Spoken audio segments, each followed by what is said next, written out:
nossa aula hoje, falando aí sobre, continuando ainda falando sobre dentro de corrente elétrica. Compartilhar com vocês o conteúdo. Assim que vocês estiverem vendo, por favor, me avisem. Estão vendo?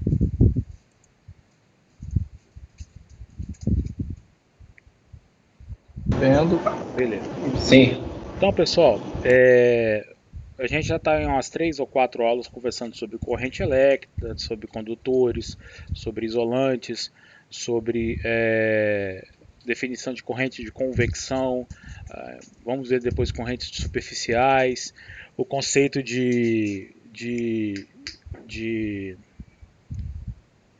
o conceito de dielétricos, né, que na realidade são isolantes que podem ser polarizados na presença de campo elétrico, como a gente viu na aula passada, né? Então, ou seja, a polarização acontece a nível molecular, isso aí é interessante. Aí a gente vê por que os dielétricos são interessantes para nós aqui, porque eles vão armazenar energia elétrica, basicamente isso. E aí a gente vai entrar hoje fazendo mais alguns exemplos aí, tá? E depois a gente vai definir o que é a capacitância dentro desse estudo aí de dielétricos e capacitores, tá? Então a nossa ideia é ter a parte de capacitância hoje.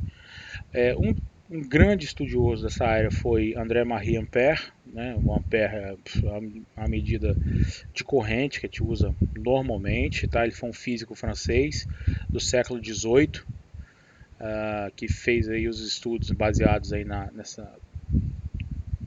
em condutividade, correntes elétricas e etc.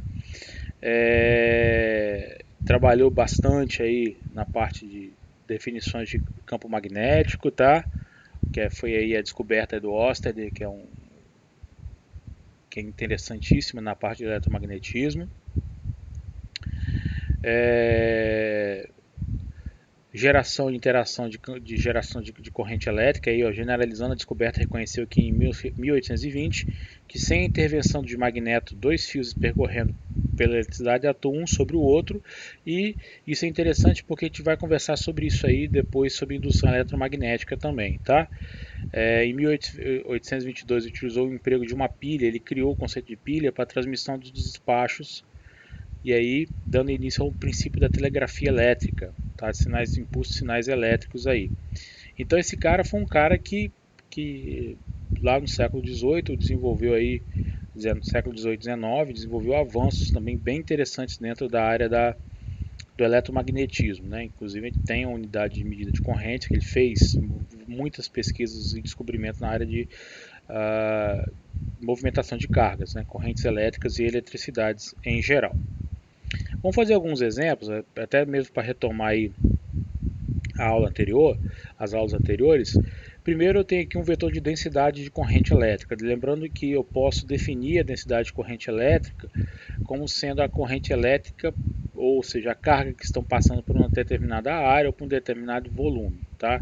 Então eu tenho esse vetor de densidade de corrente elétrica em coordenadas cilíndricas, então ele depende do raio de ρ ao quadrado, né, na direção ρ, z e o ângulo.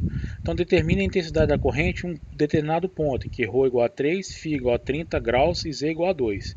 Para isso, pessoal, basta substituir essas variáveis dentro daquele vetor de densidade. Então, ou seja, nessa posição do espaço, eu tenho essa densidade de corrente passando ali, ampere por metro quadrado. Tá? E aí, se eu tiver uma faixa circular, eu quero saber a corrente que flui através de uma faixa circular aonde, com ρ igual a 3, ou seja, a um raio de 3 metros, e φ variando de 0 a 2π, e z de 2 a 2,8. Então, imagine que eu tenho uma faixa circular como essa, tá? Φ variando de 0 a 2π, então φ está aqui dentro variando de 0 a 2π, z, que é a altura dessa faixa, ρ, que vai ser o raio dessa faixa, tá? Então eu tenho uma faixa circular e eu quero saber quanto de corrente flui através dessa faixa. Para isso, pessoal, a gente vai ter que fazer uma integração aí superficial. Né? Fazendo essa integração superficial, eu vou ter que o meu vetor J e o ds, em coordenadas cilíndricas, ρ, dφ, dz, na direção ρ. Por que isso? Eu usei o ds nesse formato, porque o ρ para mim ele é fixo, ele não varia. Tá? Eu estou a um ρ fixo. Então o ds para mim depende de dφ e dz. Então é ρ, dφ, dz. Tá? Isso tudo na direção ρ. Tá? Então o meu ds está aqui. Opa. Meu ds está exatamente aqui, apontando nesse sentido de ρ. Ok, pessoal? E aí eu vou resolver a integral. Primeiro eu vou realizar o produto escalar aí de ρ com ρ, que vai dar essa parte que vai dar 1. Esses dois são ortogonais, então vão se cancelar na hora do produto. E eu vou ter uma integral direta aqui em dφ dz. Tá? dφ variando de 0 a 2π e o dz de 2 a 2,8. Né? Esse cara sai da integral, porque não dependo dele. Eu vou ter a integral simples de z dz, que vai dar z ao quadrado sobre 2. E a integral de dφ, que vai dar 2π. Então, para uma dada densidade superficial de cargas como essa do problema, a corrente que flui por uma faixa circular com essas características aí, 3.257,2 A. É uma corrente considerável, né, pessoal? Que está fluindo aí por essa faixa circular aí. Bom, o outro exemplo aqui. Uma densidade corrente é dada em coordenadas cilíndricas, como está sendo dada aí. J é igual a menos 10 a sexta, Z elevado a 1,5 na direção Z, ampere por metro quadrado. Na região em que ρ varia de 0 a 20, tá? Micro, tá? Quebrou aqui, tá, pessoal? Micrometros. E para ρ maior do que 20 micrometros, eu não tenho densidade corrente. Então, ou seja, essa densidade corrente flui através de uma área cilíndrica de raio até 20 micrometros. Fora daí eu não tenho, então a corrente está circulando aqui dentro. Só que essa corrente ela não é uniforme dentro dessa área cilíndrica. Ela respeita essa densidade aqui. Tá? Então eu quero saber qual é a corrente total que atravessa a superfície em z igual a 0,1 metros. Ou seja, faço um corte aqui. Eu quero saber nessa área, nessa altura aqui, em z igual a 0,1 metros, qual é a corrente que flui aqui na direção z. Mais uma vez, integração, porque eu tenho uma densidade de corrente, eu quero saber a corrente total. Então eu vou fazer a integral superficial de ρ ds, vou usar o meu ds, está aqui, ó, ρ dφ, ρ dρ e dφ, por que agora o meu ds depende de ρ e φ? Porque o que vai variar aqui é ρ e φ, porque ρ varia de 0 a 0,20 micron, ou 20 vezes 10 é menos 6 metros. O φ vai variar de 0 a 2π e o z é fixo, porque o z é fixo, é 0,1. Então o meu ds depende apenas de quem? Dρ dφ. Então é ρ dρ dφ. Ok, pessoal? Então, fazendo aqui, resolvendo a integral, vou ter a integral em dρ e dφ, simples e direta. O z sai de dentro, na realidade o z já poderia ter sido substituído por 0,1, porque o z é dado, ou seja, eu fixei o z, meu plano, meu corte está fixo aqui em z, e aí vou ter a integral direta, que é ρ dρ, que vai dar ρ ao quadrado sobre 2, de 0 a 20 microns, ou 20 vezes 10 é menos 6, e o dφ de 0 a 2π.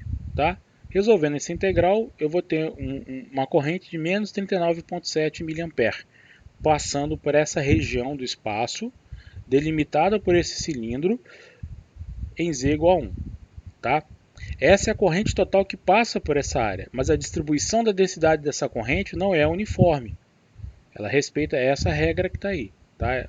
Eu tenho uma distribuição, a densidade não uniforme. Okay? Se eu somar toda a corrente que está circulando para aquela área ali, então eu vou ter esse valor aí. Mais uma vez, como é que eu chego nisso? Através da integral de superfície. Porque isso é uma densidade, tá, pessoal? Uma corrente superficial. Se a velocidade da carga é de 2 vezes 10 a sexta metros por segundo, em z igual a 0,1, determine então a densidade volumétrica de cargas.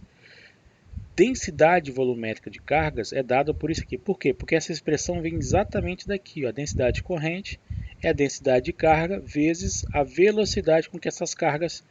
Está terrível hoje, eu fiquei uma semana sem dar aula, tá uma beleza escrever, né? Então aqui eu tenho uma corrente aqui de convecção que depende da velocidade com que essa densidade de cargas viaja pelo meio.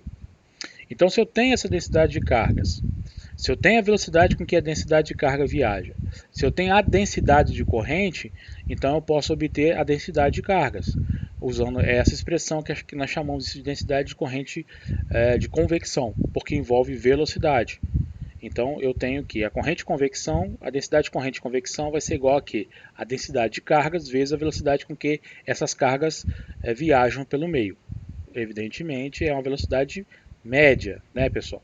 Então eu posso escrever a expressão que eu preciso em função de J e V. Então eu vou pegar a densidade e dividir por V.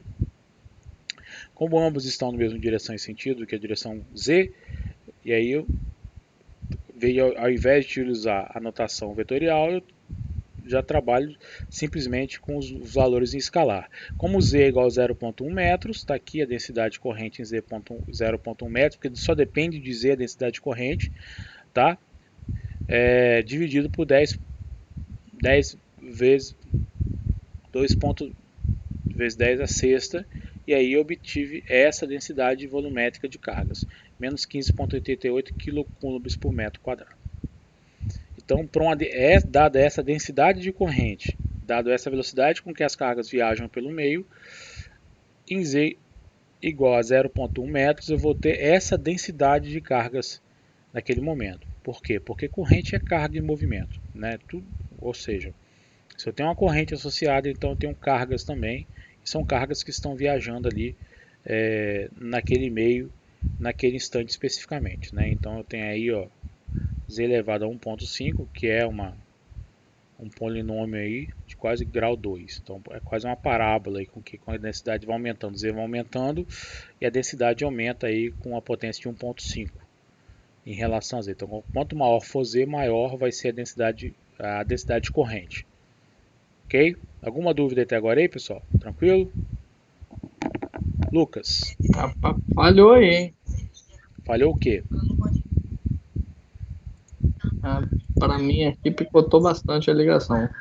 Tá A ligação, a fala. no final ou no início? No final já, você já tinha falado de que tinha dado menos 15,81 kg por metro quadrado, aí começou a picotar. Não, é porque eu perguntei se o Lucas está com dúvida, aí picotou. Ah, beleza. Tá dominado aí, Lucas? Cadê o Kiklis? Clitz que foi embora e deixou conectado, rapaz. Tá no Discord. Não, mas hoje a internet realmente tá ajudando muito não. Hoje tá ruim mesmo. Já fechei Torrent, tá baixando aqui uns 5 filmes aqui, parei. Vou fechar aqui o meu e-mail, tá fechando tudo. Daqui a pouco eu vou tirar meu filho do LOL. É porque não tem jeito, cara. Minha mulher tá em reunião com as sócias dela lá no quarto. A minha filha tá ali jogando online e assistindo YouTube. Meu outro filho tá jogando online e ouvindo Spotify. E eu tentando trabalhar, né? Ou seja, o idiota aqui, né, é penalizado. Mas beleza, vamos seguir. Mais um exemplo aí, pessoal. Esses exemplos aí são importantes, tá, pessoal? A letra C do mesmo exemplo. Se a densidade volumétrica de carga em Z, em Z igual a 0,15 metros é 2.000 coulombs por metro cúbico, determine a velocidade da carga naquele ponto. Então, pessoal, é mais uma vez aplicar aqui a equação que envolve densidade volumétrica, densidade de corrente com velocidade. Tá? Porque essa equação ela saiu dado um volume de cargas no espaço que viajam a velocidade v. Então, eu estou olhando ali a corrente e estou dividindo essa corrente em uma densidade de cargas. Se eu tenho então a densidade volumétrica de cargas e tenho também a densidade de corrente, eu consigo obter a velocidade aproximada com que essas cargas viajam naquela região do espaço. A densidade de corrente está sendo dada por essa relação aqui, ó, tá? Mas não é em qualquer lugar do espaço, tá, pessoal? É entre 0 e 0,20 micrometros. Fora disso, eu não tenho. É como se eu tivesse ali um condutor cilíndrico, um fio, tá? Eu tenho um fio que está passando uma corrente. Só que essa corrente ela não se distribui de forma homogênea pelo fio. Ela respeita essa lei que é dada aí por essa densidade de corrente. Isso pode ser explicado pelo material, pelo meio, não sei. Tá? É dado por essa relação aí. Então, ou seja, em uma porção do fio, Z igual a 15 metros, ou seja, 15 centímetros a partir do início do fio. Imagine que eu tenho um terminal ligado numa ponta, 15 centímetros depois desse terminal, eu tenho uma densidade de carga medida de 2.000 coulombs por metro cúbico. Então, qual é a velocidade com que essas cargas viajam dentro desse meio? Como eu tenho aqui a densidade de corrente, divido pela densidade volumétrica de cargas, e aí eu obtenho a velocidade média com que essas cargas viajam, 29.000 metros por segundo. Então, esse exemplo aqui é interessante porque ele pode ilustrar para a gente um condutor, um fio condutor. Então, tem ali um fio condutor fino de 20 micrometros de raio, ok? Máximo, por onde flui uma densidade de cargas. E aí, ó, ele está sobre um eixo Z, então, ou seja, em 10 centímetros desse condutor, a partir do início dele, qual que é a corrente que está passando ali? Menos 39,7 mA. E eu posso calcular essa corrente depois de 1 metro, depois de 2 metros, depois de 3 metros. Se há um decaimento dessa corrente, essa corrente aumenta, tá? Respeitando aí essa densidade de corrente, a tendência é que aumente, tá, gente? Então, reparem que a 10 centímetros do início do condutor, eu tinha uma velocidade média de 2 vezes 10 a sexta metros por segundo. A 15 centímetros, aumentou a velocidade média. 2,9. Na realidade, foi mal, gente. Caiu, né? 2 vezes 10 a sexta, eu estou aqui com 2 vezes 10 a quarta. Você vê como é que a velocidade decaiu. Isso a 5 centímetros a mais, lá do início. Tá? Então, são estudos que a gente pode ter até para poder fazer o estudo dessas correntes em condutores. Isso é um exemplo bem interessante para isso. Vamos lá. Determine a magnitude da densidade de corrente de uma amostra de prata, onde sigma é dado, que é a condutividade, 6,17 vezes 10 a sétima siemens metro, e o μe é dado por 0,0056 metros ao quadrado volts, né, que é a densidade, e aí como é que é a DDP, o campo elétrico, a permissividade elétrica ali no meio, tá? Lembrando que um me dá a condutividade e o outro me dá o índice de permissividade, ou seja, como é que esse meio responde a um campo elétrico externo, tá? Qual é a resposta desse meio? Bom, pessoal, primeiro, como é que eu obtenho a condutividade, que é o sigma, menos ρe, μe. Quem é ρe? Densidade de cargas elétricas, tá? μe, permissividade do meio, tá aqui, ó, tá? Ou seja, a densidade de cargas é dada por essa expressão aí, trabalhando na expressão do sigma. Logo eu obtenho essa densidade de cargas aí, 1.102 vezes 10 a décima coulombs aí, ok? Dito isso, pessoal, e aqui foi dada a velocidade de deriva, 1.5 micrometros por segundo, tá? 1.5 vezes 10 a menos 6 metros por segundo. Isso vezes isso me dá aqui a densidade de corrente na prata, 16,52 kA por metro quadrado.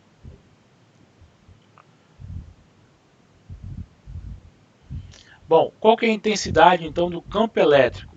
Tá? Se a intensidade de campo elétrico é dada por 1 microvolts por metro, E aí J é sigma E, nós já vimos também essa expressão, logo J é dado por isso aqui. Então, o sigma está ali e o campo elétrico é 1 microvolt por 1 milivolt por metro, 61,7 kA por metro quadrado. A letra C, a amostra é um cubo de 2,5 milímetros de lado, tendo uma tensão de 0,4 milivolts entre as faces opostas. Então eu tenho um cubo, imagine que agora eu tenho um cubo de prata,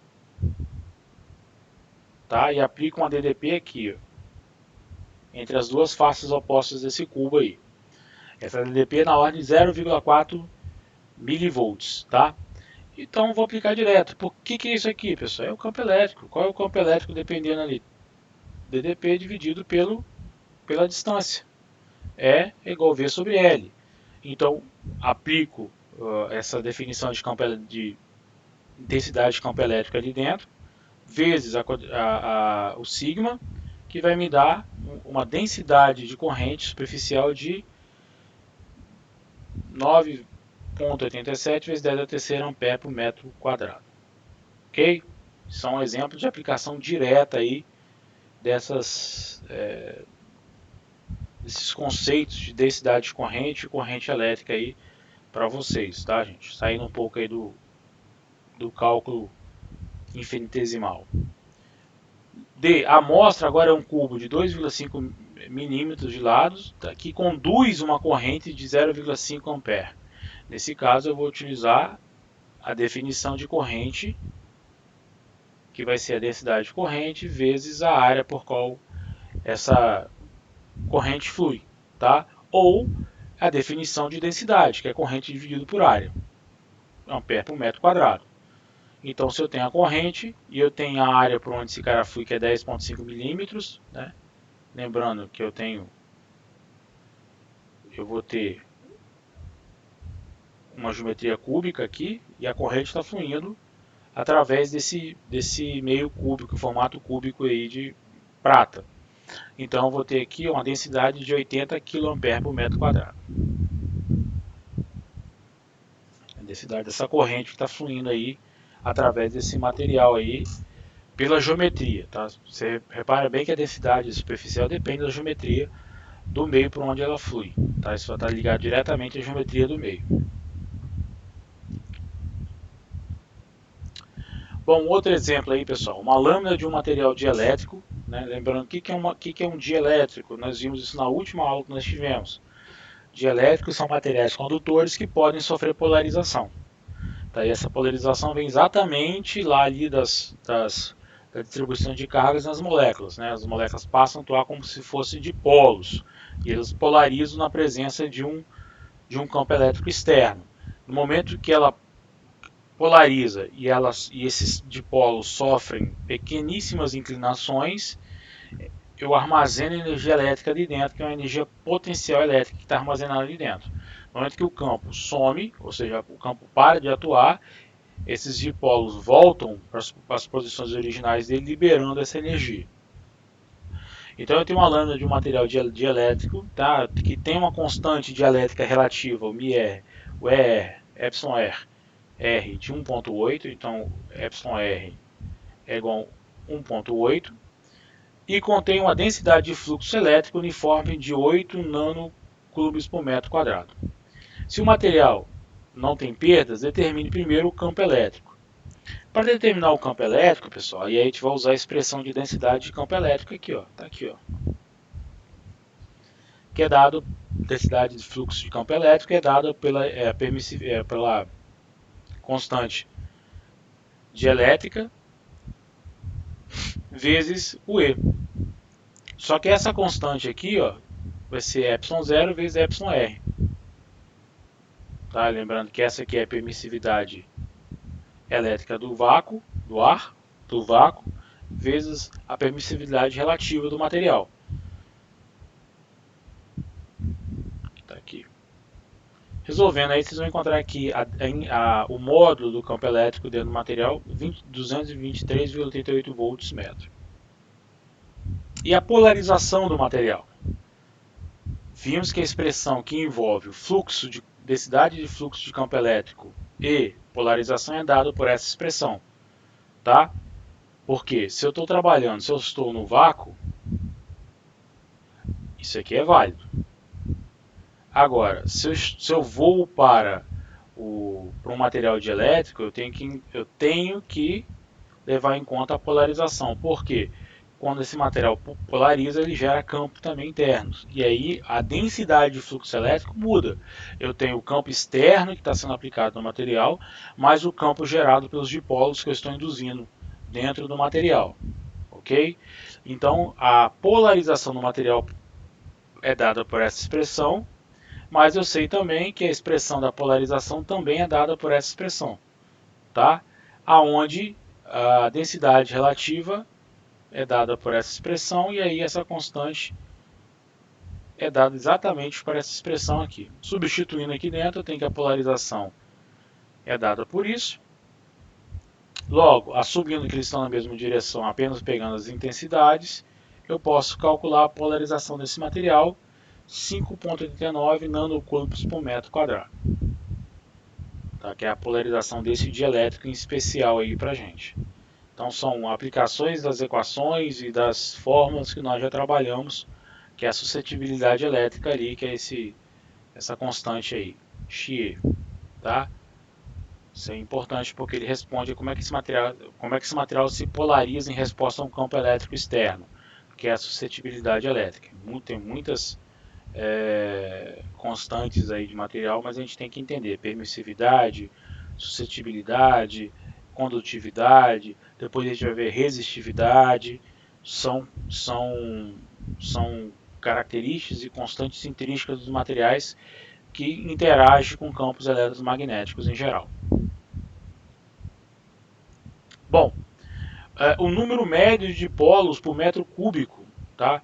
Levando em conta que o momento médio dipolar de 10 a menos 6 coulomb/metro. Então eu vou ter o seguinte, que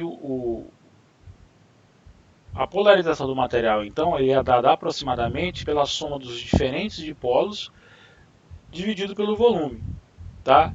Ou seja, eu vou ter aqui um valor médio de dipolo aí, um valor médio de momento dipolar. Passo esse cara para o lado de cá. A polarização eu já tenho 5,89 nanocoulombs lá. E aí eu tenho também o momento dipolar que é 10 a menos 26. Logo, eu tenho que o número médio de polos por metro cúbico é dado por a definição aqui, ó, 5,89 vezes 10 a 20,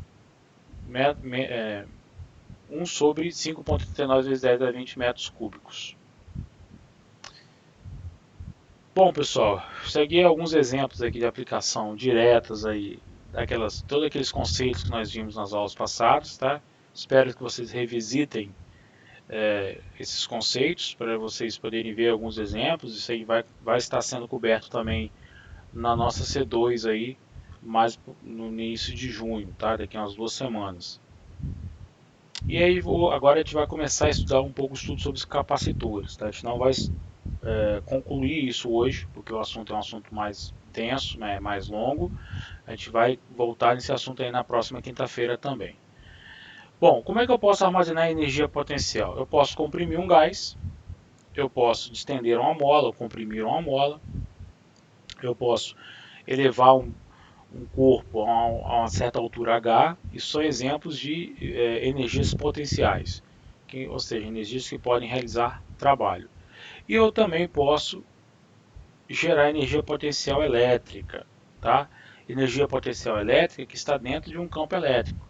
Vou armazenar isso dentro de um capacitor.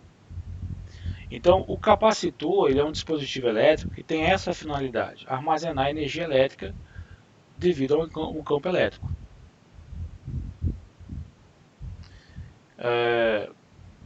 A grosso modo, o capacitor é uma bateria portátil, tá, que opera com uma determinada energia, que leva um grande tempo para acumular energia. O capacitor ele demora para acumular energia. Só que ele descarrega muito rapidamente. Então, se eu for comparar o tempo de descarga de um capacitor com o tempo de carga ele é muito superior ao tempo de descarga. tá? Lógico, vocês já trabalharam inúmeras vezes com capacitores aí no decorrer do curso de vocês, né? Lá na parte de circuitos, laboratório de circuitos elétricos, vocês vão usar capacitores para armazenar energia e num determinado momento que precisa descarregar uma energia, fazer uma descarga rápida de uma corrente elétrica, quando você abre o circuito. Então, vocês usaram inúmeros capacitores, existem capacitores de diferentes tipos, como está ilustrados aí de forma geral para vocês, tá? Mas basicamente, o que é um capacitor? Dois condutores isolados. Normalmente aqui no meio eu tenho um meio dielétrico, tá? Aqui eu vou ter um dielétrico aqui no meio entre esses dois capacitores. Então eu vou ter ou duas placas ou capacitores cilíndricos, dois cilindros envoltos em um meio dielétrico, de forma que eu tenha essa configuração, tá? A gente vai encontrar capacitores de formas e tamanhos diferentes. Os mais comuns são de placas paralelas, tá? Duas placas condutoras de raio A separadas para uma distância D. Então é esse esquema das duas placas separadas para uma distância D é o clássico aí de capacitores de placas paralelas, tá? E aqui dentro eu vou ter um meio dielétrico ou meios dielétricos. Normalmente às vezes se combina mais de um dielétrico ali dentro, tá? Ou um óleo plástico, como tá citado aí no texto para vocês, ok? Se eu tiver o ar, que aí o ar também é um dielétrico. Não é um dielétrico muito bom comparado a outros materiais, mas é um dielétrico, que eu posso também trabalhar para armazenar energia elétrica aí dentro. Faraday, no século XIX, próximo do meados do século XIX, descobriu que um capacitor, quando ele é preenchido por um dielétrico, sua capacitância aumenta por um fator K, que eu vou chamar isso de constante dielétrica. Quando um capacitor é carregado, suas placas possuem cargas de sinais opostos, respectivamente. Uma placa induz cargas negativas na superfície oposta da outra, né? São condutores. Tá? E nesse caso a gente sempre se refere ao condutor como sendo a carga do capacitor como a carga Q, que é o módulo da carga induzida nas placas condutoras que formam o capacitor. Ok? Como essas placas são condutoras, então nas superfícies delas são superfícies equipotenciais. Nós já discutimos isso, que a superfície de um condutor é uma superfície equipotencial. Então todos os pontos sobre a placa estão no mesmo potencial. Há uma diferença de potencial elétrico entre as duas placas, uma DDP, tá? E a gente vai simbolizar isso pela tensão como sendo V. Normalmente esse é o esquema, como está aí nos desenhos para a gente, tá? Então a carga Q e a diferença de potencial V e um capacitor são proporcionais, tá? Onde essa constante de proporcionalidade nós chamamos de capacitância eletrostática. Então a carga de um capacitor é igual à sua capacitância eletrostática vezes a tensão ou a DDP entre as placas desse capacitor. Tá? Isso aí é a equação que envolve a carga do capacitor, a capacitância e a tensão. Isso aí é uma fórmula experimental, tá? É uma fórmula que foi estudada por Faraday, uma relação experimental, em que ele viu que a carga nas placas condutoras de um capacitor era diretamente proporcional à tensão entre as duas placas, ou à diferença de potencial entre as duas placas. Então logo, se eu quero correlacionar essas duas coisas, então eu tenho que introduzir aí uma chamada constante de proporcionalidade, que nesse caso ele chamou de capacitância. Então, como é que esses caras descobriram essa capacitância? Eles vão variando, pegam dois materiais com o mesmo dielétrico, vão variando a tensão, medindo a carga e vão ver que essa constante permanece, como o nome já disse, constante, ou seja, a variação entre as duas cargas de tal forma que a razão entre elas permanece constante, daí surge uma grandeza chamada constante de capacitância. Em homenagem a Michael Faraday, ela é medida em farad, tá? Ou seja, 1 farad é igual a 1 coulomb por volt. Ou seja, a cada 1 volt de tensão eu induzo 1 coulomb de carga na superfície desses condutores aí. Lembrando que 1 coulomb é muita coisa, tá, gente? Como é que a gente carrega um capacitor? Ligando ele a uma bateria. Então a corrente induz vai passar por ele vai carregando, vai se carregando, porque eu vou dando carga a uma das placas do capacitor que vai induzindo cargas na outra, e é isso eu vou carregando o capacitor. Tá? Bem esquematizado aqui. Principalmente capacitores de placas paralelas, esses efeitos de borda aqui a gente vai desprezar, tá, pessoal? A gente vai trabalhar muito aí na região onde não tem esse efeito de borda aí, tá? Que nas bordas do capacitor ele tem esse efeito, a gente vai desprezar esse efeito e trabalhar onde não existe esse efeito de borda. Como normalmente a distância D entre as placas ela é bem inferior à área ou à distância, o comprimento das placas, eu posso entender e a gente vai utilizar os resultados de plano infinito, tá? Campo elétrico em planos infinitos. Vamos lá. Um capacitor plano ele é ligado então a uma bateria, né, como está mostrado aqui para a gente aqui, ó. Como eu estou ligado à bateria, na letra A, e eu tenho aqui o diagrama aqui do circuito sendo representado aqui. Eu tenho aqui meu capacitor, eu tenho aqui o flag que eu vou ligar, né? O capacitor está aqui. Uma besteira. Tá ruim ali para ver o desenho. E aí eu tenho a DDP sendo aplicada aí, eu tenho aqui a chavinha e tenho aqui a minha fonte aqui para gerar isso para mim, tá? O capacitor permanece descarregado até conectar a bateria através aí da chave, eu fecho a chavinha e aí o circuito fica fechado. Com o passar do tempo, as placas do capacitor passam a ter cargas mais Q e menos Q, tá? Porque eles estarão submetidos a essa diferença de potencial V, tá? Uma vez que essa diferença de potencial é estabelecida entre as placas do capacitor, a corrente para e o capacitor vai estar completamente carregado. E aqui é a definição que nós já acabamos de ver aí de capacitores de placas paralelas, que é o mais comum que a gente trabalha aqui. Então, como é que eu vou medir a diferença de potencial entre essas placas? Eu vou utilizar ali ó, a definição que nós já vimos, que vai ser a integral de caminho de E dl. Como é constante, sai fora da integral, e aí L vai ser simplesmente o comprimento ali, envolvendo que vai ser o comprimento que é entre esses dois caras aqui. Então, a diferença de potencial vai ser E vezes L, ok? Como a capacitância é a carga dividida pela tensão, eu tenho que a carga é dada, eu tenho que a relação através da lei de Gauss é dada por a integral do campo elétrico pela área, Q sobre ε0, então a carga também pode ser dada por essa expressão, onde o campo elétrico é constante e aqui é a área do capacitor. Logo, a capacitância pode ser dada por essa expressão ε0 A sobre D. Reparem que envolve apenas a geometria do capacitor.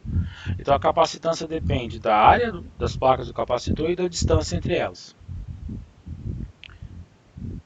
Se eu preencho esse capacitor com um material dielétrico cuja permissividade elétrica é ε, então eu vou ter essa definição ou em função da permissividade relativa. Então a constante de capacitância ou a constante capacitiva desse capacitor depende da área e depende da distância entre as placas do capacitor. Quanto menor for essa distância para uma dada área fixa, maior é a capacitância dele. Eu posso aumentar a área, que aí aumenta a capacitância, ou fixo a área e diminuo a distância entre as placas, para poder também aumentar a capacidade, a constante capacitividade dele ou a capacitância desse capacitor. Posso ter também um capacitor cilíndrico, que são 2 cilindros, né, envolvidos por um meio dielétrico. Nesse caso, o campo elétrico já resolveu esse campo elétrico em outras situações, é dado por essa expressão. Tá? A diferença de potencial entre A e B também nós já deduzimos quando nós vimos potencial elétrico. Combinando esses dois, eu tenho que a capacitância é dada por essa expressão, 2πε, ou 2π é a vez da permissividade do meio, L, que é o comprimento do capacitor, dividido por o logaritmo neperiano do raio externo dividido pelo raio interno. Ln de RB menos Ln de RA. Tá, pessoal? Então, em um capacitor cilíndrico, eu dependo mais uma vez apenas da geometria e da permissividade aí do meio dielétrico, que é o comprimento desse capacitor e os dois raios, o raio interno e o raio externo. Então eu tenho um condutor externo e tenho um condutor interno, ambos de raios distintos, RB e RA. E o que separa esses dois condutores é um meio dielétrico que está aqui, que pode ser o ar, como pode ser um plástico, como pode ser um óleo, como pode ser qualquer outro meio dielétrico polarizante. Então eu passo a corrente por um desses condutores e aí eu vou induzir corrente, ou mais fácil ainda, passo corrente pelo condutor externo, que induz, dando ele uma carga superficial, que vai induzir uma carga superficial aqui no condutor interno, estabelecendo assim o que? Um campo elétrico dentro desse meio, polarizando e armazenando energia elétrica ali dentro do capacitor. Tá? E a capacitância aqui desse capacitor é dada por essa expressão aí, que depende da permissividade do dielétrico, depende do comprimento do capacitor e dos dois raios dele. Tá?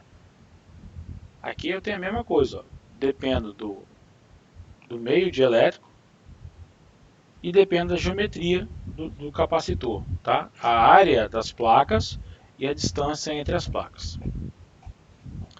Agora, se eu pego um capacitor esférico, ou seja, duas esferas, a gente resolve da mesma forma. Eu tenho aqui o campo elétrico, que é dado por essa expressão, no que lembra aí o campo elétrico da carga pontual, tá? Mas eu tenho a densidade superficial, a diferença de potencial entre essas duas esferas, e combinando, utilizando os outros passos que nós vimos anteriormente, eu tenho essa expressão aí para a capacitância. Mais uma vez, a capacitância depende apenas do meio dielétrico que separa os dois condutores e da geometria dos condutores.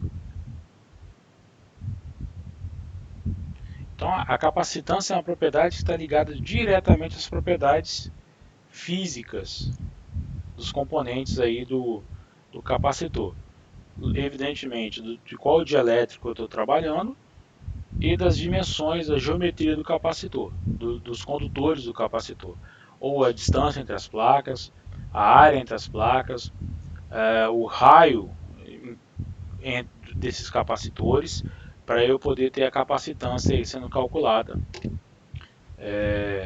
desses tipos de dispositivos. Bom, e aí só para a gente poder fechar essa parte aí, que na realidade vai ser uma relembrança aí de Física 3, aí, circuitos básicos. Quando eu tenho um conjunto de capacitores que pode estar em paralelo ou em série, eu quero obter a capacitância equivalente, ou seja, se eu pegar esse conjunto de capacitores e posso substituir por um único capacitor, nesse caso aqui eu tenho os capacitores em paralelo, tá?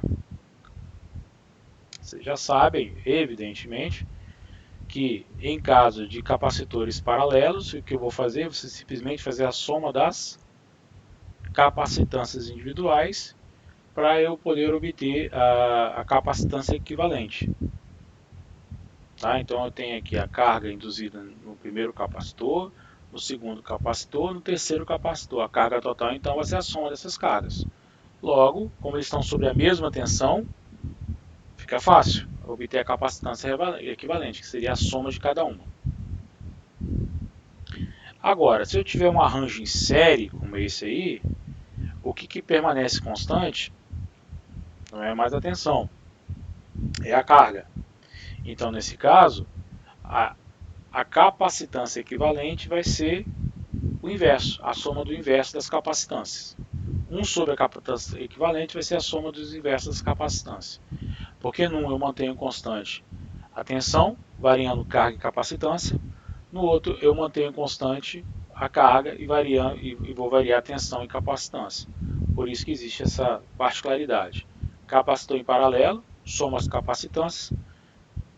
Capacitores em séries, 1 sobre a capacitância equivalente é a soma do inverso de cada uma das capacitâncias, para obter a capacitância equivalente. Beleza, pessoal? Alguma dúvida aí?